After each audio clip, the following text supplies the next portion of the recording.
how too is another thing that we have to let go of, because we always wonder how is this going to happen. And the how really gets in the way, because then we really limit ourselves to this one thing that we think could happen. Right. And then it's like, dang, you closing off all the different possibilities that can come your way by just thinking about how it's going to happen. Welcome to episode 90 of the Bass Shed podcast. My name is Ryan Roberts.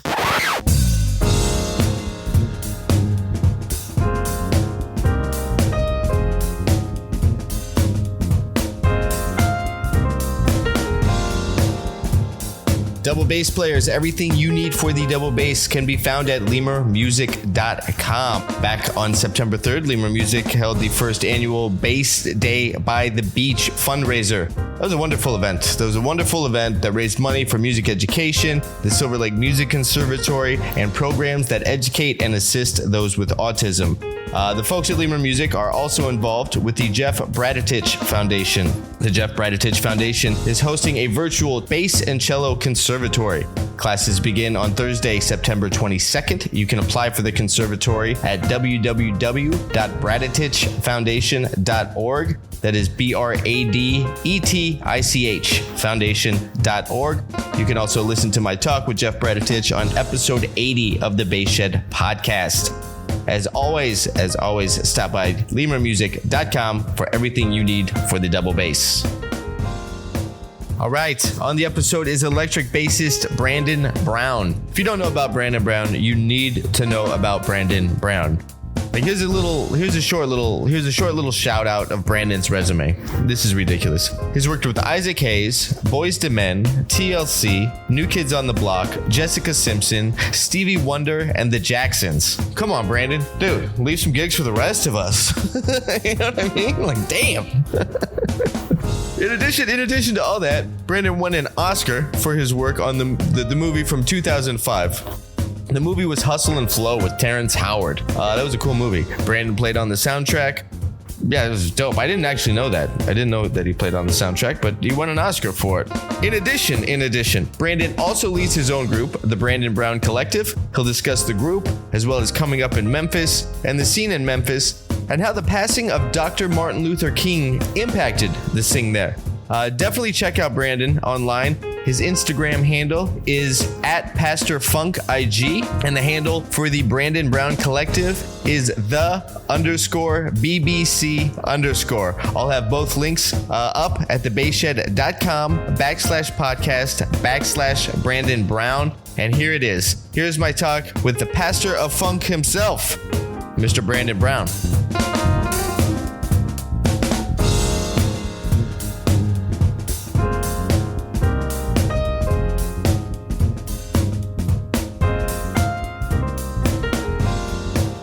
Yeah.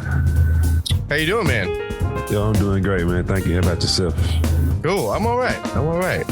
So you told me you were in LA for a while. Where are you going? Yeah.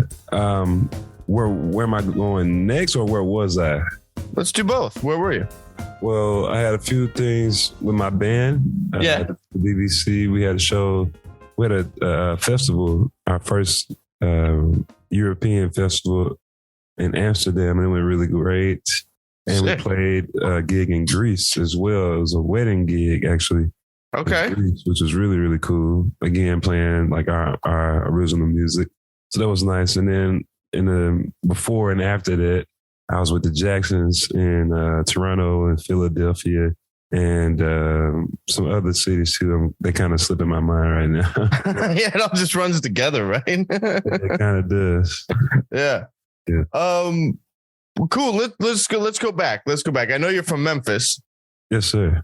I got a lot of questions about this. One, well, let's start here. When did you start playing the bass? What age? I started playing the bass around 14. I started playing drums when I was 2, though. Oh, damn. Okay. And so I've been since conception bitten by the music bug. You know, my whole family plays and sings, and so I get it honest, very honest. Yeah. But the bass around 14, 15. Okay. So coming up in Memphis, which has a long, amazing lineage of music and American music history. Yeah. What were you hearing live? Like around? Like what kind of things were you exposed to live music wise? I mean, we'll get into the recordings too. A whole lot of gospel, man. Gospel, blues, and jazz, but mainly gospel and blues, R&B. Yeah. It was funk in there, but I didn't know what the funk was when I was at that age. I didn't know what that was. Totally. Right. Not until I turned like maybe 17, 18, 19, something like right in there when I really like, oh, okay, this is the funk. Okay, I see it. And who was it? Was it Ohio Players, Parliament, James Brown? How'd you get in? I call him Uncle James. It had to have been James Brown. James Brown and Tower of Power. Okay. As far as funk, when I realized what the difference, what funk truly was, and some Stevie too, because some deep cuts, like his early solo stuff, like when he started producing his own stuff, that stuff is extremely funky. Mm-hmm. And so like those type of records. Okay.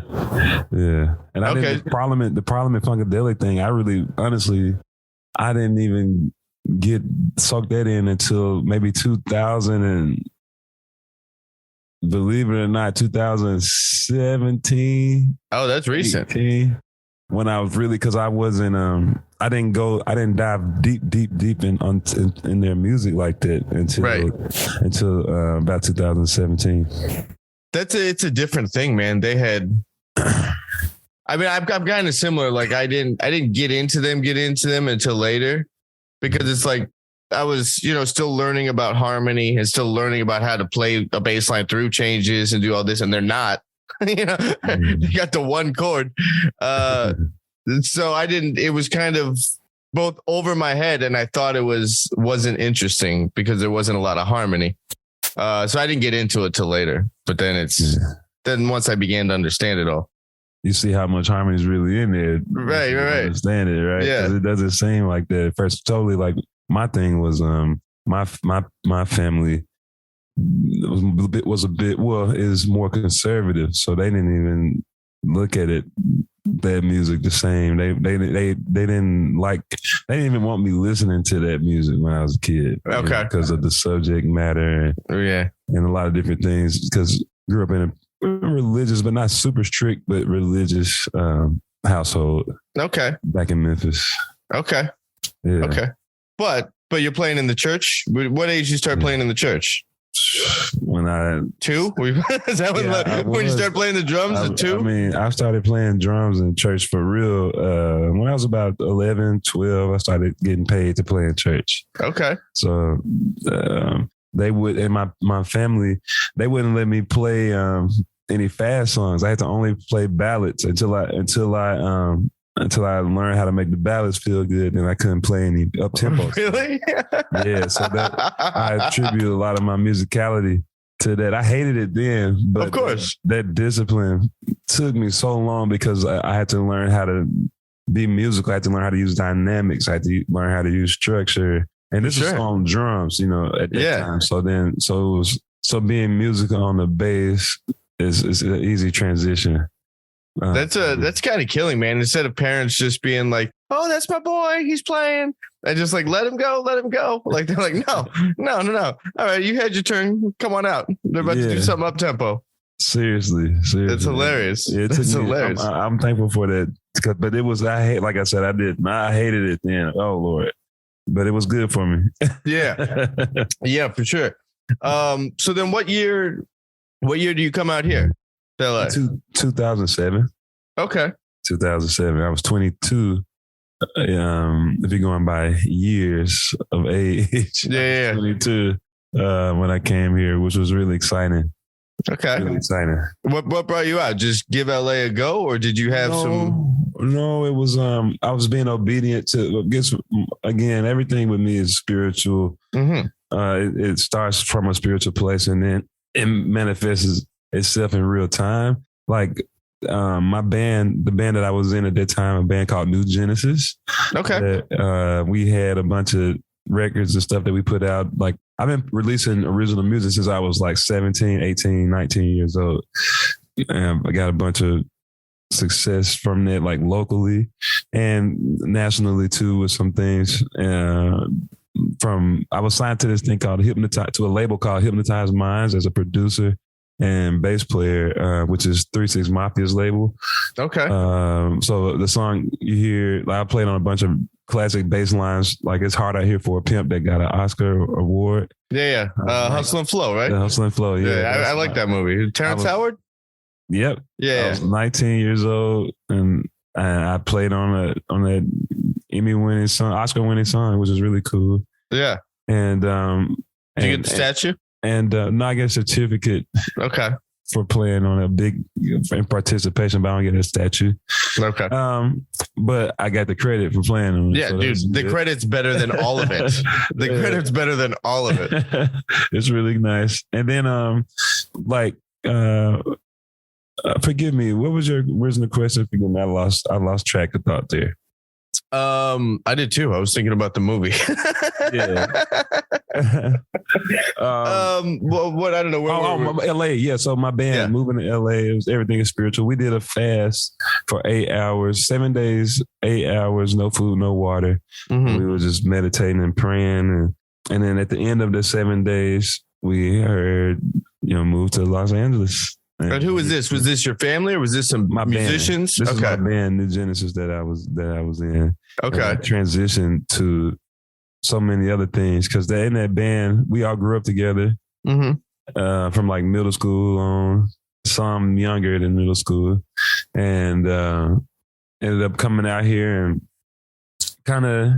We came here to play our own music, like to do original stuff, but then we kept getting these calls like Boyz II Men, and we were turning down all these gigs, and then we couldn't. We had to start taking them, So that band, we kind of lost focus on what we wanted to do as a band and started just doing individual gigs and stuff. But those gigs were like the Jacksons and Stevie Wonder, and right. Those are they're not bad gigs. Like those are all super high profile, legendary acts. So that happened, but I was always on mission here, and which is why you got the Brandan Brown Collective, BBC, because it's really once I noticed that band wasn't going to be a band anymore, I was like, well, let me focus on my bass, my solo stuff, my bass stuff, and then that turned into this big funk band, and so. So what happened? What happened? Did New Genesis just kind of dissipate because everybody got busy with their own careers, individual careers, or was there some internal we need to pull the plug on this? No, that never happened. It was just people. People had started taking gigs, and the projects, just time wasn't putting into those projects anymore, and started focusing on other things. Okay. So that's happened. That happened, but we still like the core group is still around. So how many of them are in the Brandan Brown Collective? 2. Okay. 2 out of the 5. Nice. Nice. Yeah. So during that time when you're doing like these major tours, Boyz II Men, you started with Isaac Hayes, right? Was that your first big gig? Isaac Hayes, and we all were in that. We're playing with Isaac. He taught us how to write music. How much of that do you think, in retrospect, was a loss of focus or more of a training ground to like really understand what it is to conduct yourself on a high level and almost preparation for where your collective can go? Yeah, which part of it? Being in the band, being in New Genesis, or playing with? Playing with the big acts, and like that kind of being a training ground to grow you as a musician and as a professional to prepare yourself for what's coming next. That's a great point. It definitely added a lot of knowledge and experience, and which was, you can't beat that. You can't buy that. You can't go to school for that. You have to be in there. So it was definitely beneficial for us to do that and take advantage of those opportunities and the knowledge. So I am thankful for that. I guess wish that, you know, the knowledge that I have now, I could have applied it then. That's always the thing, isn't it? but at the same time, I do understand that it was all for a great purpose. So sure, I don't wish that too much. Yeah. So where's Brandan Brown Collective at now? Are you guys releasing some music? Are you looking to do bigger tours and not private events as much as just actual concerts, either in the States or abroad? We just did our first festival overseas, first big festival, which was they play our music on the radio in Amsterdam. Oh, dope! Which is really, really nice. Yeah. A lot of our fans are there. A lot of our fans are in Europe. Okay. We got a lot of fans here in the States too, and we've played a bunch of shows here. A bunch of sold out all the venues here in Los Angeles. Sold tickets and all of that stuff. LA's the hardest place, man. When you're in LA, like when you live here. And if you're working here regularly, it's the hardest thing to do to sell a $15 ticket because they can see you any other night of the week at some other gig or, you know, whatever. Yeah, I've been blessed I've always been called or asked to do something or invited. I didn't really go. I was doing a whole lot. I mean, I'm talking about working my butt off. I just what I do is keep in touch with people. I'm really good at communicating, and I'm good at being professional and being diligent with that sort of thing. That's how we ended up really being here and people hearing us because I knew certain people's faces. Like before there was before the internet, you know, so taking it back to the church, our church came here in 2006 to visit another church, and we had a night off, and we had found a sign that said live music. I had just turned 21 years old, and we were walking, we saw a place that said live music. Okay, cool, let's go in here. So me and the guitar player, my boy Kyle Bolden, we walk in there, and I see Jerry Brown and Ricky Lawson. So these two people, they play drums for Stevie Wonder and Michael Jackson. Mm-hmm. So I'm like, oh shit, man! Do you know these? No one knew who they were. They just sitting there in the corner. I was just went up and fanned out on them. Where was it? What club? Do you remember? Harville's. Okay. Harville's. Yeah. In Santa Monica. And sure. And so we talked to them, and I told them why we were there, and they was like, man, go get the rest of the band, come back, because it was a Monday night where they still do that jam. Yeah, they still do. I went and got them. Got everybody, came back to the hotel. Came back to the venue, and the guy who was running the jam didn't want to let us play. And Ricky, rest in peace to Ricky Lawson, he said, let them boys play. They from Memphis, Tennessee. He said, all right, y'all can play one song. And we ended up playing 4 songs that night. Okay. Ended up keeping in touch with the manager. We drove back to LA for a free gig all the way from Memphis. We did it in 22 hours, drove from Memphis to LA, just straight, boom, did the gig. Damn. Did the free gig, and then from there, met all these people, and then Ricky took us around, and we started just kind of sitting in everywhere we could because we had maybe a week here. Okay. And it was like, man, this is when it started really brewing. Like, man, we should be in LA, and that's when we went back and did that fast. Yeah. And then we ended up moving. Okay. Yeah. Okay. So then, Boyz II Men, Isaac Hayes was your first major tour here. Well, that was in Memphis. We were already doing that while we lived in Memphis. Oh, when you were in Memphis. So what was the first one out here? Was that Boyz II Men? The first one out here was Boyz II Men, correct. Excuse me. Cool. Yeah. What year was this? So you're out here in 07, 2008. Yeah. So man, you're fresh here. You're a newbie, and you already landed a big gig. That's amazing. Yeah, it was a blessing. Did that just happen from being out in the clubs and networking? And from playing and a guy named Rex Salas, who was their musical director at the time. Mm-hmm. He was like, man, I got to get you guys on this gig. And so it worked out. That worked out nice. Yeah. How long were you out with them? I was with them for about 2-3 years. Okay. And in the middle of that, playing with those first few years, it was Boyz II Men, Chris Michelle, Leona Lewis, and Jessica Simpson. Oh, damn. So those were my first few gigs between 2007, 8, 9. And then from there, I went to doing American Idol tours. Mm-hmm. And then from there, I did, let's see. Oh yeah, Black Eyed Peas and Fergie. Okay. And then I'm missing the Jacksons. The Jacksons came in from the same guy, Rex Salas. So how I got the Jacksons gig was that band, New Genesis. We were playing with the late great Ollie Woodson. He was one of the lead singers from Temptations. Okay. And he treated us like his sons. And he was so close. I miss him, think about him all the time. Anyway, this guy. I opened up for them in Oklahoma one time, years ago. And I think there was I can't remember how many. I think there was 2 original people left, maybe 1. And what year was this? Ooh, that is a great question. Wait, what are we in now? 22? Maybe 12? 2012, 2014? Yeah, Ollie had passed by then. So he wrote the song called "Treat Her Like a Lady."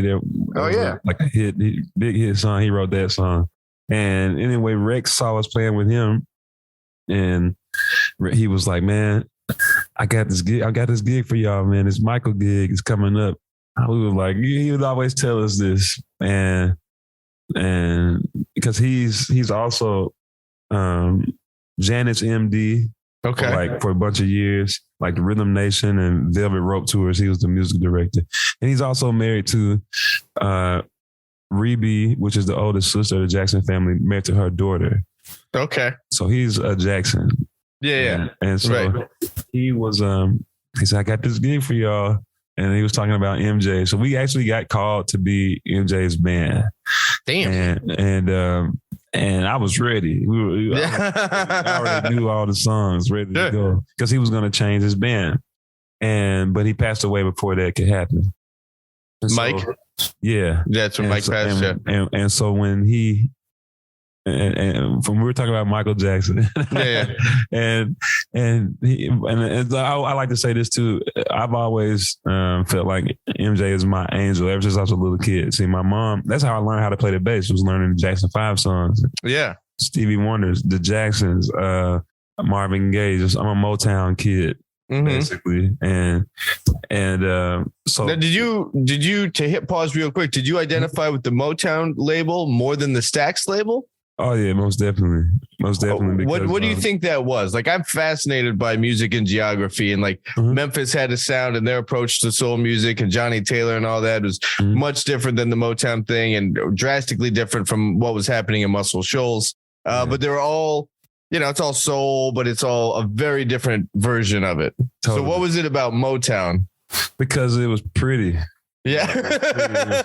It was it had the bells, you know what I mean? It had little strings.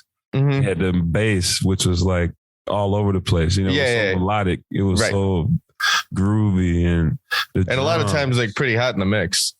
Totally. I mean, it was the number, but Motown got there. Barry Gordy moved to Memphis. This is a not really known story, but you can check it out in his book. But Barry moved to Memphis for a long time, for maybe a year or so. He was going back and forth from Memphis just to kind of understand Stax, like how they ran Stax and what they did. What was that sound? Was he trying to snipe him? Was he trying to? Well, I mean, he's getting knowledge. Okay. You know what I mean? Like understanding the game. And they were aware of it, because they knew Barry. So they knew Mr. Gordy. So he was just getting knowledge. And he noticed how the bass was always up high. So Jamerson always said was really the only, if you look at the routing of how they mixed early Motown records, Jamerson was one of the only things that had his own input. Everything else was shared. Okay. Bass, it was like that number 8 channel on their board. He would always have his own line. Okay. So that was how Memphis did it. Bass was always down his own channel. And so he learned that technique from Stax and incorporated it into Motown. Okay. So like Stax is still and plus, Stax, you gotta understand this too. Stax, when I was born, it already ended. Like Stax ended in 1968. When Dr. King was murdered in Memphis, where white people could not go to South Memphis. Like literally, they were getting sniped. Like white people, when Dr. King was killed, no more white people were allowed in South Memphis for like a while. And so Stax was an integrated label. It was people working together. You know, that's what music does. Music brings all facets of life together. And so when that happened, the music literally stopped. In the industry, everything stopped because they couldn't even do it. Like Steve Cropper, Doug Dunn, they couldn't go back over there. Right. I didn't know that, actually. I didn't know that. That it was all a reaction to Dr. King's assassination. 1968. Wow, crazy. Couldn't do it. You literally had to stop the music. So, and then the label folded, the whole industry, Memphis left, everything got terminated. As a result of that.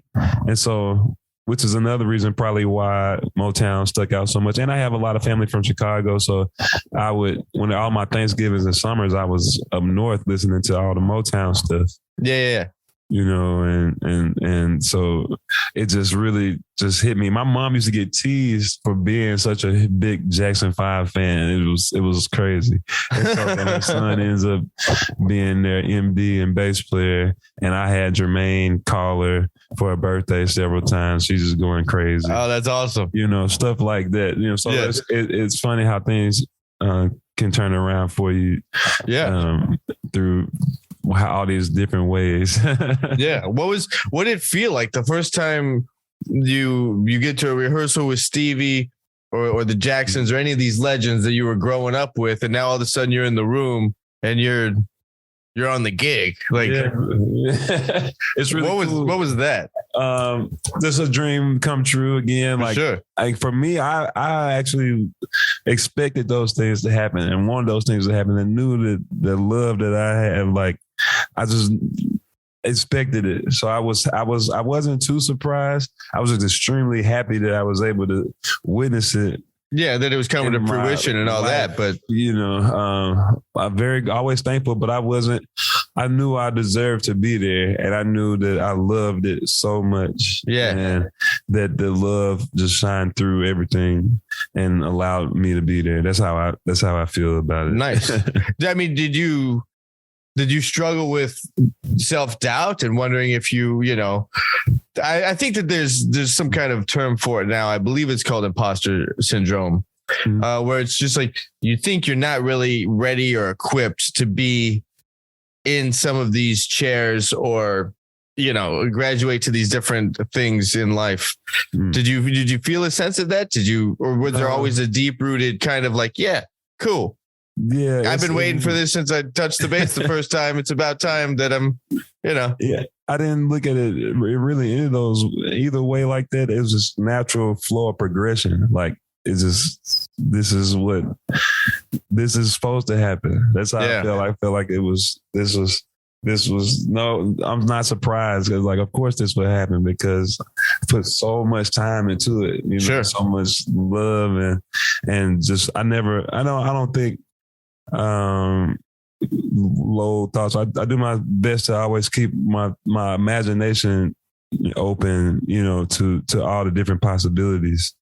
And I don't do too much low self-esteem stuff, like, especially with all the preparation I've done beforehand. Like, I don't need to have no purpose to feel like I don't belong, because I've worked, you know. You put in the time. 100%. Yeah. So that's more how I feel about it. Yeah. I mean, so you're growing up, you're listening to the Jacksons, you're now on the Jacksons. Was there at any point in your career, your earlier career, that you got formal bass training, or was it all from the records?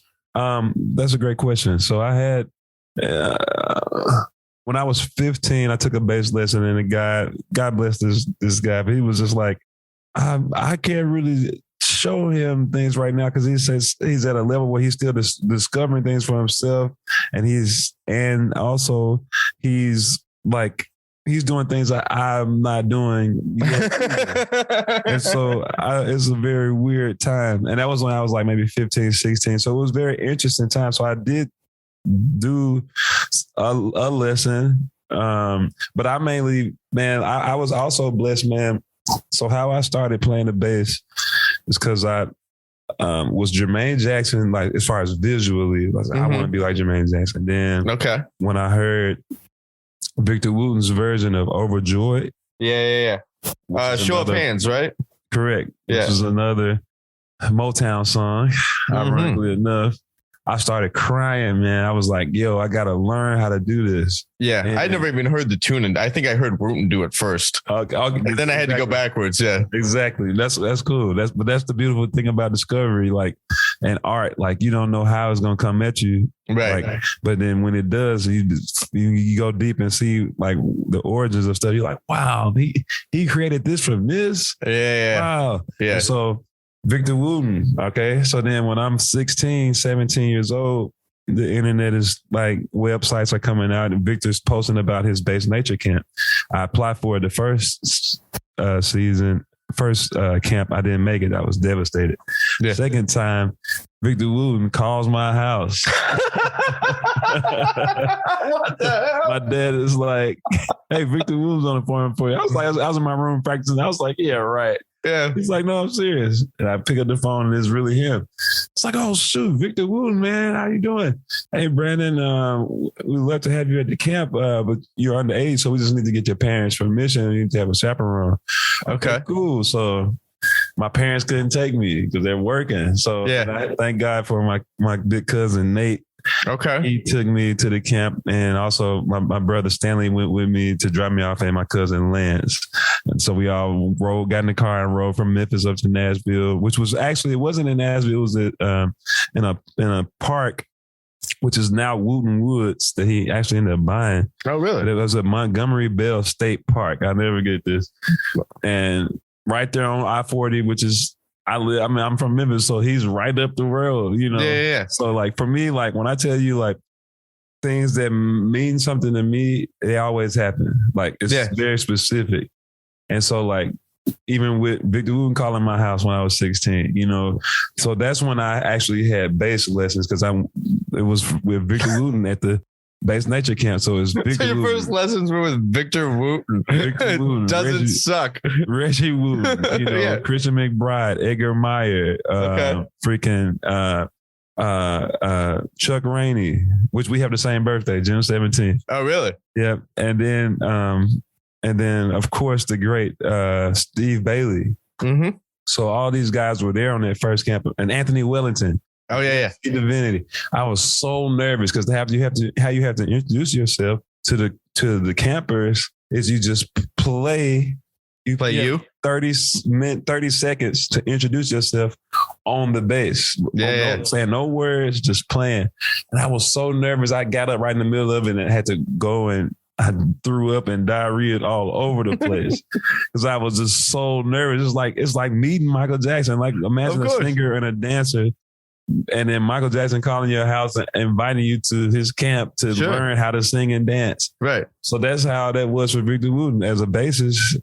It's like Michael Jackson, Michael Jordan, asking you to come to his camp and learn how to play. And now at this age, were you already hip to the other teachers at the camp or instructors? Were you hip to Steve Bailey and Rainey? And did you know kind of who they were in the continuum of bass? Well, at that time, I'd only knew about Chuck Rainey because of Dancing Machine and Donny Hathaway records that he did, or Aretha Franklin and things like that. So I was only really familiar with him and Steve Bailey because of Basic Streams. Yeah. Vaguely. And so, and of course the Wooten brothers, I was familiar with them because of Vic. And so getting a chance to meet them, and through that week, I ended up getting like a scholarship at the end of the whole thing to go to the Bass Collective in New York City. But I couldn't go because I had gigs with my band, so I didn't go to the New York thing. But I ended up going back to the camp again. But in the middle of that, like Victor, whenever he would, like he had a show in Fayetteville, Arkansas when we went, and he invited me up to play with him. Oh, wow. Up on the stage. Totally surprised, didn't know that was going to happen. Wow. And like stuff like that. Like I've been so blessed, you know, to live my dreams and see a lot of different things. So Victor was my teacher, you know. He was actually my first teacher. Okay. So crazy. It's also fascinating that, to kind of circle back of what it might have felt like walking into the room with Stevie or the Jacksons, there's almost like a conditioning that's taken place in your life of like meeting heroes. Not it's always special. It's always special, but it's not foreign. You know, you can meet your heroes and be like, yeah, wow, now I'm studying with Vic.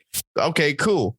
And then that changes the scope of the mental game a little bit. It's like, all right, well, if I was just taking lessons from Vic and he called the house, then why can't I play? It's very empowering and encouraging, things like that. Very much so. Very inspiring, man. Yeah. It's like, wow, like this really happened. You know, I really wanted this to happen. I put the work in. I kept a positive attitude about it, and then bam, it happened. And that's another thing too with Vic. I adopted a lot of his mentality too from because at the camp I learned, like, you learn survival techniques. You know, it's not just music, or not just the bass. You learn just different things. I learned how to track. I learned how to walk barefoot. You know, I learned how to like build a fire. I slept outside for the first time. You know, in a tent or a cabin, log cabin.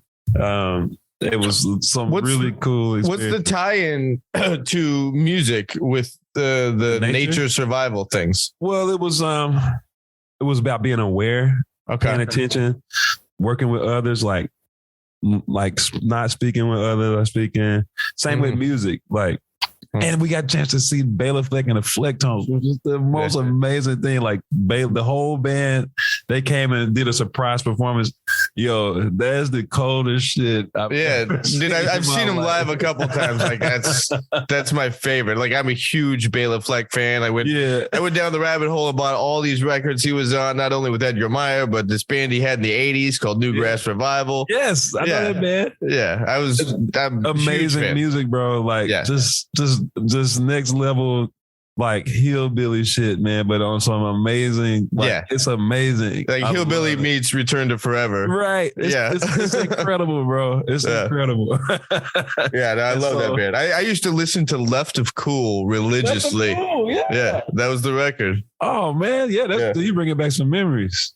You bring it back some memories there. That was fun times. Yeah, but like, you know, growing up and getting a chance to have all those experiences firsthand definitely did a whole lot for my confidence.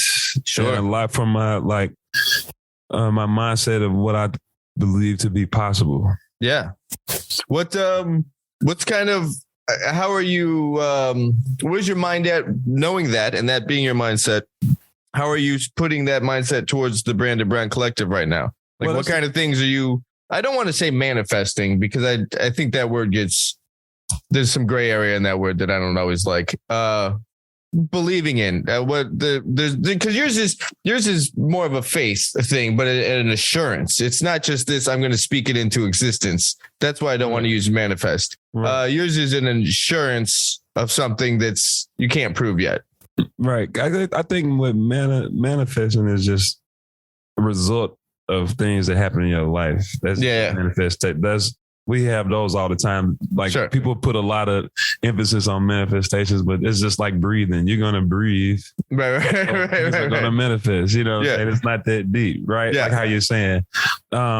So with the band, I think, like I said, we just playing our first festival overseas, our original music is like such a big accomplishment for me. Like, man, to go international with your own group, that's huge. It's like, whoa, I don't take that lightly or take it like it's not a big deal. And it's not, I don't take it like it's not like it's like I've made it or anything like that too. Sure. But in other words, it's just such a great feeling and accomplishment to see like what's possible, because it was just a simple idea, and just watching it grow to this and to see where it could go, where the possibilities are. I'm very thankful.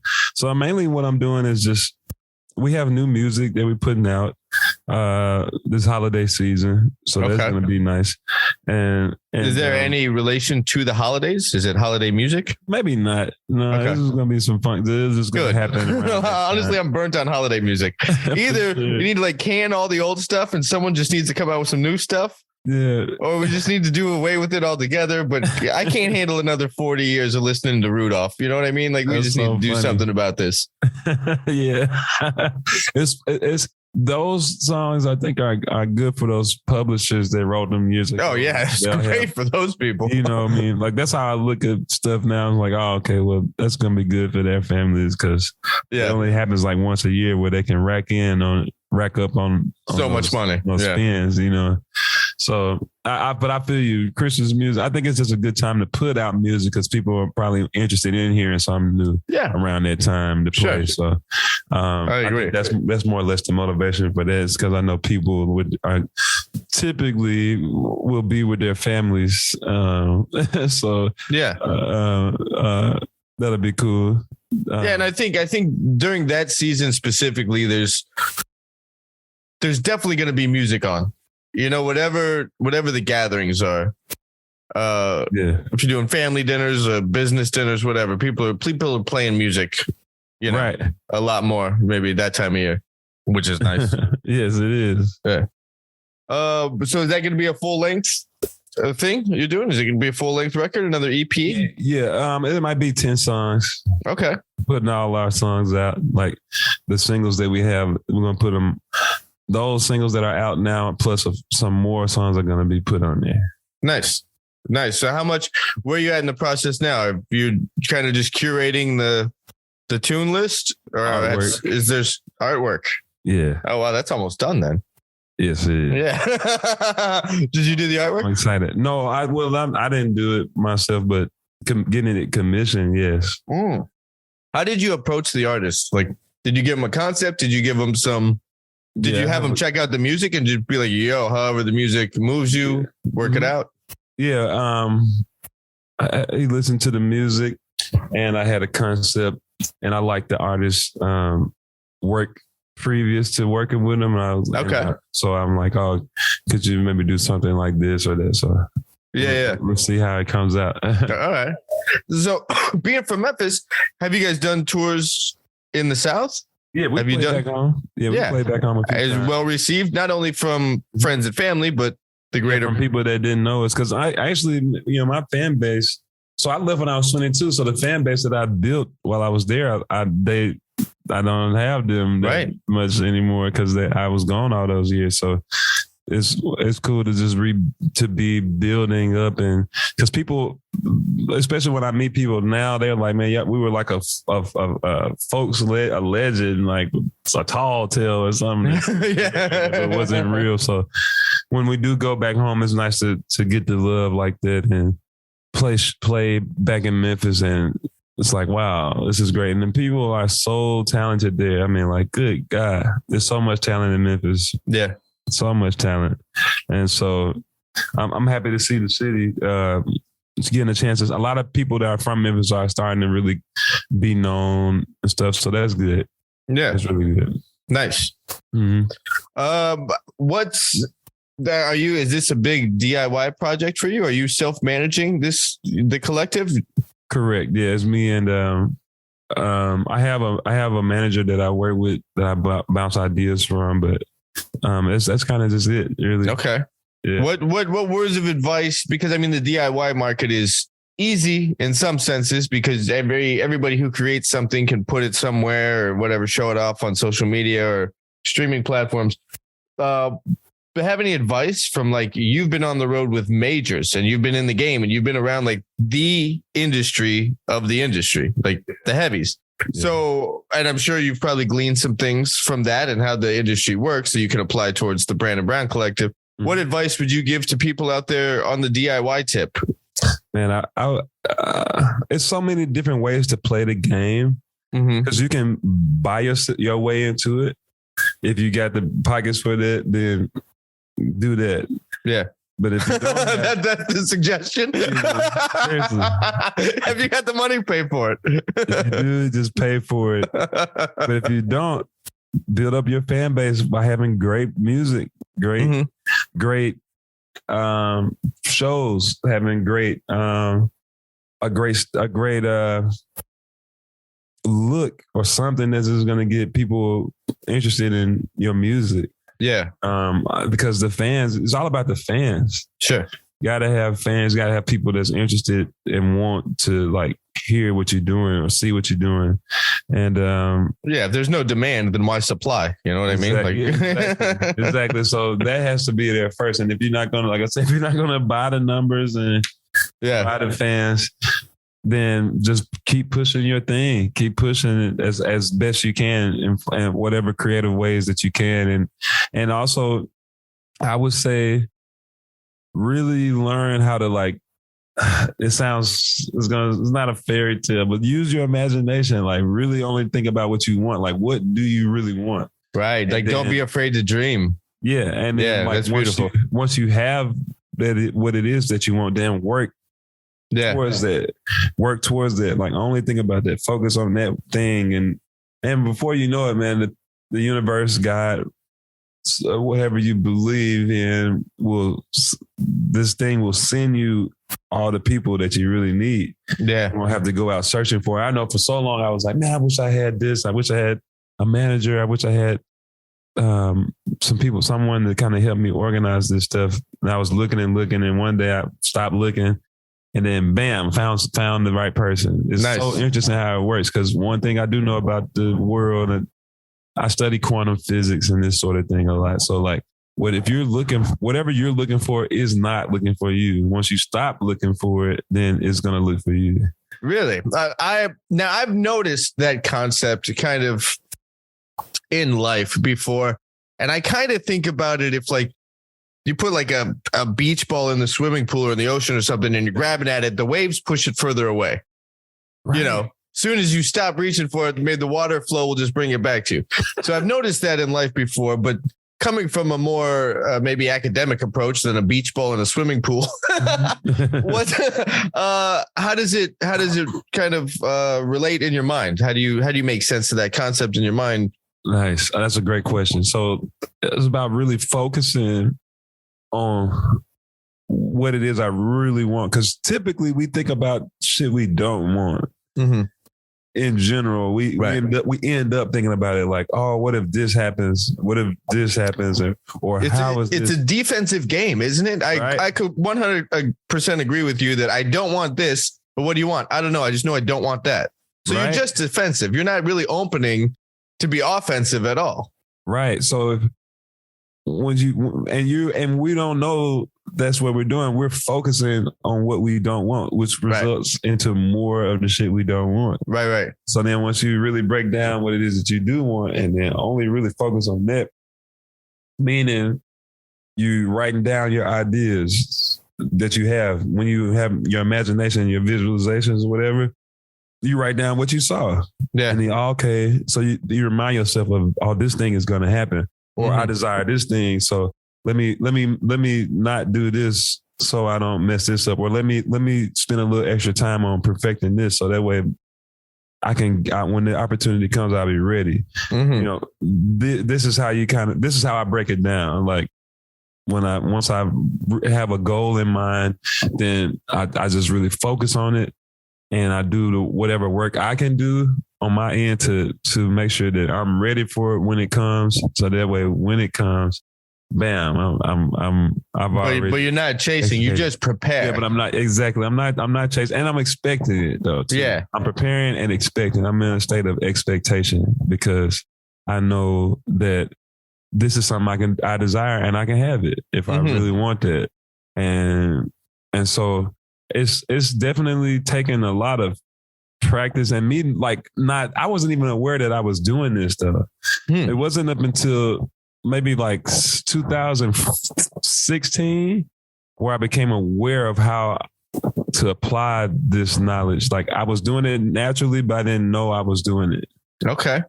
If that makes sense. So it got a little bit more defined around that time. Like you kind of observed your own process. Yes. Yeah. Yes. And also looking through trial and error, I could see, oh shoot, I did this. I could see where I missed. I could see the results of why this thing happened because I was thinking this way about it.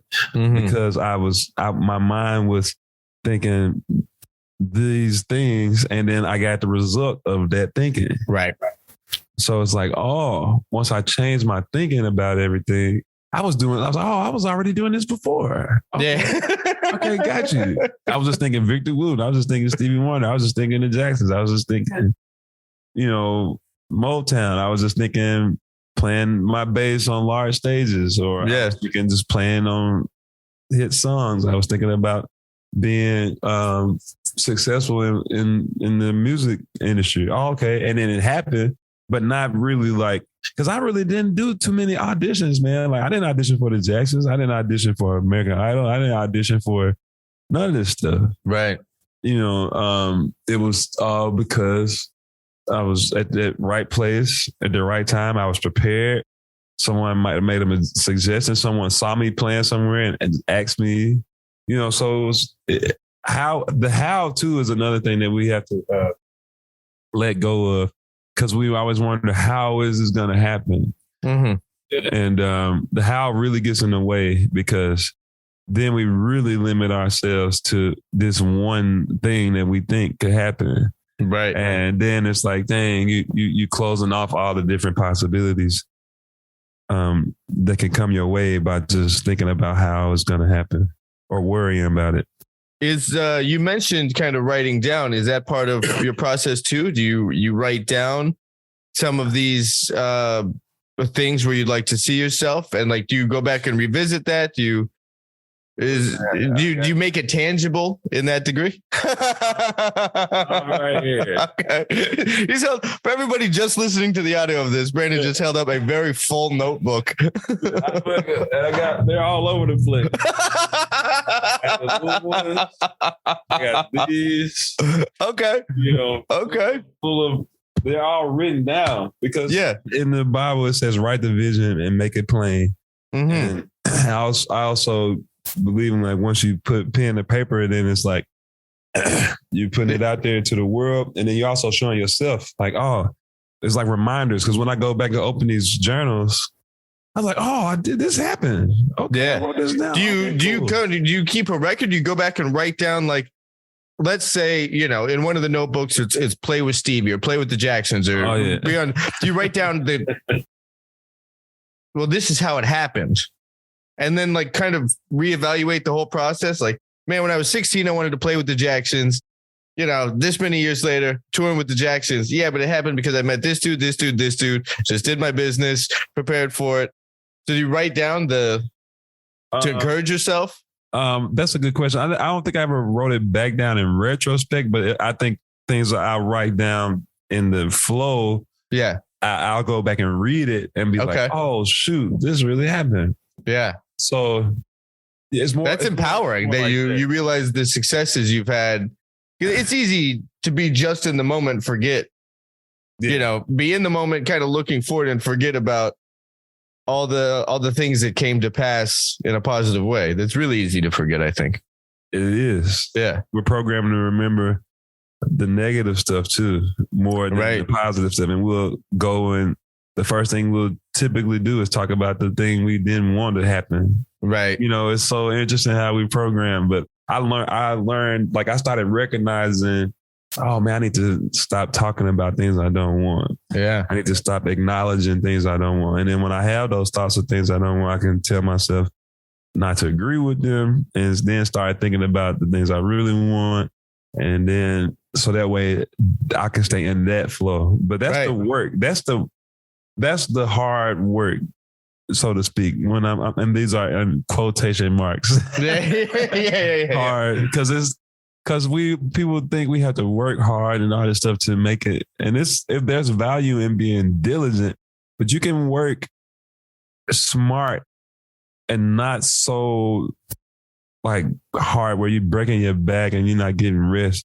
Because you got to get rest to be able to be your best, best that you can be at some point. But you still have to put in the work. It's just about balance. Mm-hmm. And I think thinking about or going about things this way really relieves you of, because I don't want to be blaming people or for my success or failures. Right.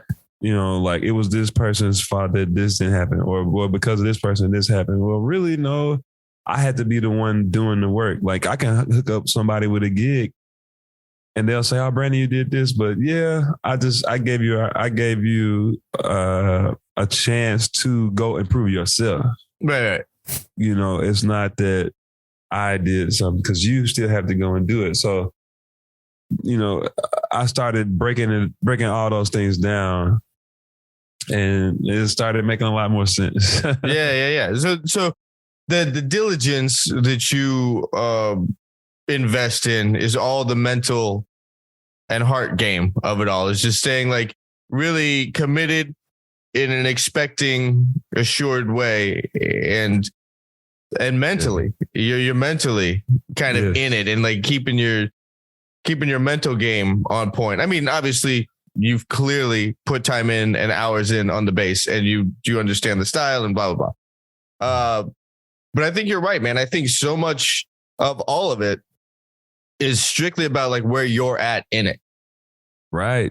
Like that's it. It's like it's not really the thing, you know, getting the gig or whatever, because I mean, you've had a chance to have a fantastic career, you know, but you also know that every great gig comes to an end, you know, and so like that doesn't make or break you. You're still you at the end of the day, you know, and I think that's great, man. And I think that thank you. I think that's probably one of the best things that anyone's talked about on here. It's because it's like that's the human thing of it all. And that's how that relates to music, which is just all about people. And so when Vic had to introduce yourself just by playing, it's because music's people. You don't need the words. Right. You know, it's all there. So like that's all the humanity of music. Not all, because music's huge, but that's so much of the humanity of music is where your mind's at. So true, man. Man, it's beautiful. So true. Thank you. Yeah. Dude, Pastor Funk, you know, that's my artist name. Yeah. I know. I like it. That's because I also, like, my father's a pastor, and then I was accepted my calling into the ministry when I was like maybe 21, 22. So I was preaching a few sermons back in Memphis, and I preached a few out here in LA too. Yeah. Really? But I don't have a religious point of view anymore. Like, it's all spirituality and self love and the God power within, and tapping into that and creating, because we were made in the image of the Creator, which means that we are creators. I mean, whatever we think, we can. You know, these microphones. This was an idea in somebody's mind. Right. And now here it is, it's working. Yeah. All of this stuff that we see it all started in the mind. Sure. And so I feel as though, like, okay, I have that same power in me. I know, and not just me, all of us have that same power. And Pastor Funk is just, I'm here to share that knowledge. Like, oh, you can actually think about it this way, because we want to be happy. We want to have good health, happiness, love, success, prosperity, and money with ease, comfort, and joy. Like, that's my mantra. Yeah. Because the world doesn't want us to be that, to have that. The world, or the inorganic ones, rather, they want you to not be focused on your power. They want you to always be weak. They want you to be from a lack mentality or defensive, or what's the word? Dependent? Dependent and victimized. Yeah. Mindset. Like, I'm a victim. Woe is me. No. Sure. Right. If someone else would have done something, I would have had my shot. I would have got my shine. I would have got whatever. Yeah. Exactly. And I'm like, oh, it's so disgusting to me. Like, I refuse to give away my power like that. Yeah. Anymore to anyone, to myself, to my career, to challenges, to women, to it seems like even, I mean, from what you spoke about, you've had a very strong assurance about who you are since kind of day one. Like, that was something that you're laughing because you're probably thinking about some shit your mom said or something like. No, I've always been my own thinker. Okay. I never was like one to join into the trends and doing what everybody else was doing. I was also blessed I grew up around people that were older than me. Like, when I was a kid, like, I was around just nothing but the OGs all the time, because I was like the youngest, and I used to have to get babysitted all the time. So like, I was always around older people. So I just really gravitated to people who were like that wisdom, like just certain little things like I'm not going to do this. I'm going to do this. Okay. And it's really helped me throughout my years. I have this saying that I'm 8 and 88 at the same time. 8 years old. When I was 8, I was already knew who I was. When I was 8, I was this way. Yeah. So like 8, I have the innocence and imagination of an 8-year-old, and then I have the wisdom and stubbornness of an 88-year-old, all at the same time. It's a good balance for me. It keeps me grounded and open at the same time. Nice. So when can we look out for this? When can we look out for the record? I would say this December. Yeah, December. It could even be November, but December for sure. Like right before the new year starts. Nice. You got some dates for the new year to go hit the road with it? Well, we plan on doing a show this Christmas in Memphis, like to kind of kick it off. Nice. Because of the holidays, we'll all be home. Okay. So we'll do. We're planning on doing a show either this Thanksgiving or Christmas back home. You go back every year for the holidays? Well, I used to go back a lot. Then I didn't go back for a while. Well, then you had the quarantine. Yeah. That kind of threw a wrench, kind of. Yeah. Everything about everything. That was the worst. Right. But my parents, they came to see me this year, which is so amazing. Nice. I took them to Universal Studios, took them to the beach. Cool. That's the best, you know. Yeah. Got to hang out with my little niece, nephew, my mom, dad, sister, and brother-in-law and his mom. So everybody came. So wow. The whole squad. Yeah. Whole squad, man. Yeah. It was great. That's cool. So I'll be home to see them at one of the holidays this year. Cool. Cool, man. Dude, Brandan, this has been an absolute pleasure, dude. Yo, thank you, Ryan. Thank you, brother. I appreciate it.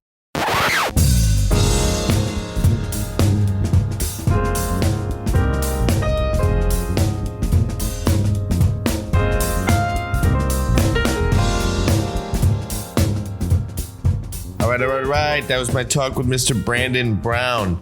Brandan and I messaged a little bit after the interview, and I thanked him. I thanked him for digging in. Like, he talked about it. He talked about the person behind the music and how that impacted his career, and that is absolutely my favorite. That's absolutely my favorite, when we get to learn about the musician and who they are as a person and kind of what makes them tick and how that impacts their career and their musicianship. So thank you, Brandan, for that. It was absolutely encouraging and inspiring to kind of be reminded, and maybe recalibrate to keep a positive mindset about our careers and ourselves, and honor mental health and all that. So crushing. If you're enjoying the Bass Shed podcast, please hit subscribe wherever you are listening to it. Give it a rating, leave a comment, and that's about all I got for this one, folks. That's all I got. I'll catch you on the next one in a minute.